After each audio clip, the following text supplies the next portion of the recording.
Hello dear future officer, स्वागत है आप सभी का ओनली एस के टारगेट प्रीलिम 2021 में। करंट अफेयर्स का हम यहाँ रिवीजन करने वाले हैं एमसीक्यूज़ के थ्रू। एंड आप प्लेलिस्ट ऑलरेडी बनी हुई है तो आप ओल्ड वीडियोस भी देख पाओगे। एंड साथ में आप ओनली एस का टेलीग्राम चैनल भी ज्वाइन कर सकते हैं। ओनली एस नथिंग एल्स के नाम से ये चैनल अवेलेबल है और यहाँ आपको यूपीएससी स्टेट पीसीएस से रिलेटेड रिक्विजिट मटेरियल गाइडेंस वगैरह सारी चीज़ें जो हैं आपको मिल जाएंगी।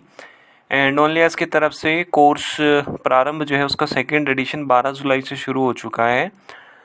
कई विद्यार्थियों की बात थी कि इसमें कुछ इंस्टॉलमेंट ईएमआई जैसा ऑप्शन किया जाए, तो वो ऑप्शन अब अवेलेबल है। 2 ईएमआई, 3 ईएमआई एंड 4 ईएमआई, मतलब मिनिमम 2 किस्तों में दे सकते हैं एंड मैक्सिमम 4 में, 2 3 4। ये प्रारंभ वाला जो कोर्स है वो हिंदी में भी है। एंड ये जो कोर्स है इसमें प्री और मेंस दोनों इंक्लूडेड हैं। आप video.onlyas.in पे जाओगे तो आपको वहाँ पे सारी डिटेल्स मिल जाएंगी। एंड फिर भी अगर कोई प्रॉब्लम हो, इशू हो, तो आप कॉल कर सकते हो 7007931912 पे।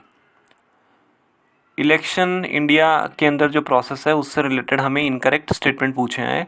हमें 2 स्टेटमेंट दिए हैं। पहले में बोला है कि अगर लोकसभा डिसॉल्व हो जाती है तो हमें 6 महीने के अंदर अंदर दोबारा इलेक्शन करवाने होंगे। ठीक है, हिंदी में बोले तो अगर लोकसभा का अंतिम सत्र डिसॉल्व हो जाता है, भंग हो जाता है, तो उसके बाद जो नया सत्र है वो हमें 6 महीने के अंदर अंदर करवाना होगा।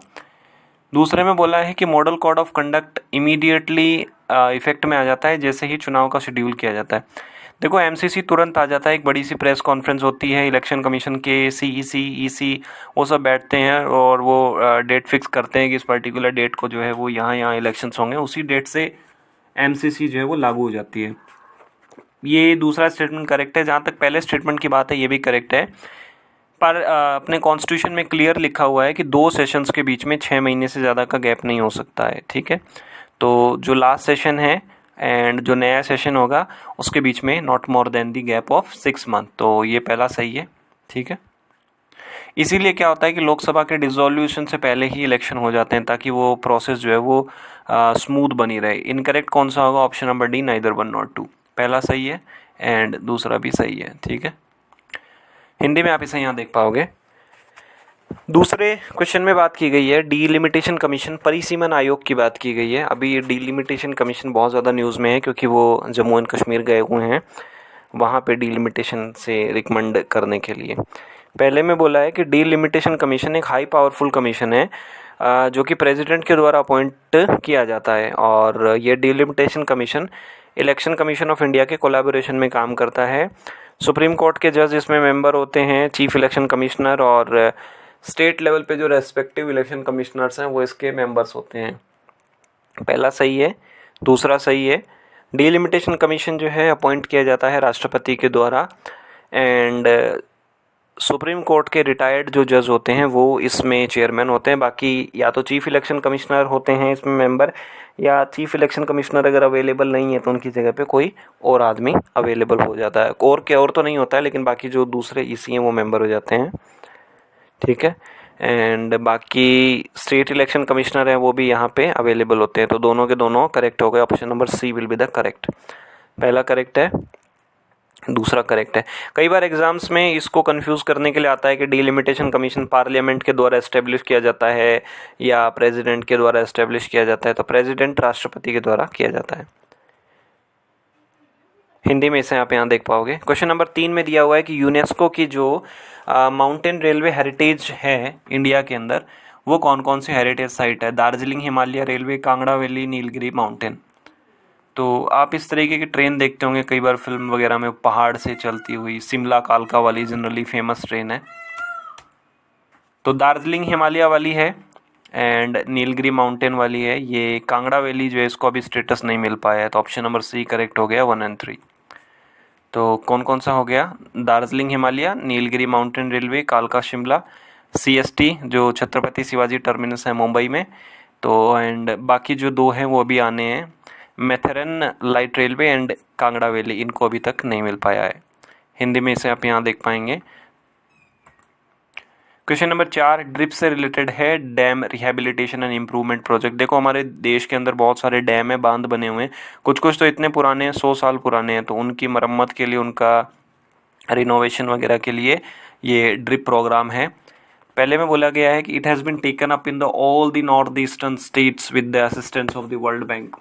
वर्ल्ड बैंक की सहायता से ये प्रोग्राम जो है वो देश में नॉर्थ ईस्ट के जितने स्टेट हैं सब में इंक्लूड किया गया है, एंड इसको नेशनल डिज़ास्टर मैनेजमेंट अथॉरिटी इसको इम्प्लीमेंट कर रही है।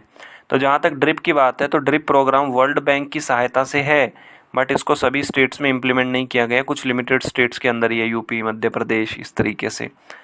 एंड एनडीए में इसको नहीं इम्प्लीमेंट करता है, स्टेट लेवल पे जो एजेंसीज है वो इसको इम्प्लीमेंट करती है। तो option number D, neither 1 nor 2। पहला गलत, दूसरा गलत। एंड सॉरी, यहाँ पे उत्तर प्रदेश इंक्लूडेड नहीं है, मध्य प्रदेश इंक्लूडेड है, कर्नाटका, केरला, उड़ीसा, ये सब। हिंदी में आप इसे यहाँ देख पाओगे। क्वेश्चन नंबर 5 इंस्पायर प्रोग्राम से रिलेटेड है। इंस्पायर प्रोग्राम, इसमें बोला गया है कि स्टूडेंट्स को मोटिवेट करते हैं कि भाई ऐसे साइंस का सब्जेक्ट लीजिए, ठीक है। एंड डेवलप किया गया नीति आयोग द्वारा, सीट सी, AORC, ये सब इसके कंपोनेंट हैं। तो इंस्पायर जो एक तरीके से आप बोल सकते हो कि एक स्कॉलरशिप स्कीम है, एंड ये नीति आयोग द्वारा ही बनाया गया है इसे। बाकी ये जो है seeds, scheme for early attraction, scholarship for higher education, assured opportunity for research career, ये सब इसमें इंक्लूडेड है। एंड साइंस के ज़्यादा सब्जेक्ट हैं जिन पे फोकस किया गया है, तो ऑप्शन नंबर कौन सा करेक्ट हो गया यहाँ पे? सॉरी, ये नीति आयोग द्वारा डेवलप नहीं किया गया है, इसको ministry of science and technology द्वारा इसको डेवलप किया गया है। बहुत मतलब गलती हो गई मेरे से, ठीक है।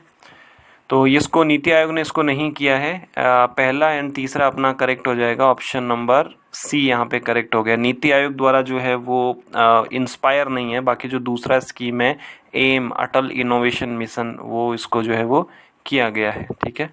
तो यहाँ पे आप थोड़ा सा करेक्शन कर लीजिएगा, मुझसे बताने में ये गलती हो गई। I am extremely so sorry for this. तो यहाँ पे आप देख पाएंगे पहला अपना सही है एंड दूसरा गलत है। Department of science and technology है, उसने किया है। हिंदी में आप इसे यहाँ देख पाएंगे। एंड आज आपको बताना है कि यूथ कोलैब जो एक प्रोग्राम है वो कौन सी एजेंसी, कौन सी बॉडी, किसके द्वारा ये चलाया गया है, यूथ कोलैब, ठीक है। एंड आज आपकी परफॉर्मेंस कैसी रही आप ज़रूर बताइएगा, कितने सही हुए, कितने गलत हुए आपके। एंड इन वीडियोस को आप अपने साथी बंधुओं के साथ शेयर भी कर सकते हैं ताकि अन्य जो विद्यार्थी हैं वो भी इसका बेनिफिट ले सकें। ओनली ऐसे जुड़े रहने के लिए आप सभी लोगों का बहुत बहुत धन्यवाद। आपका दिन मंगलमय हो। Hello dear future officer.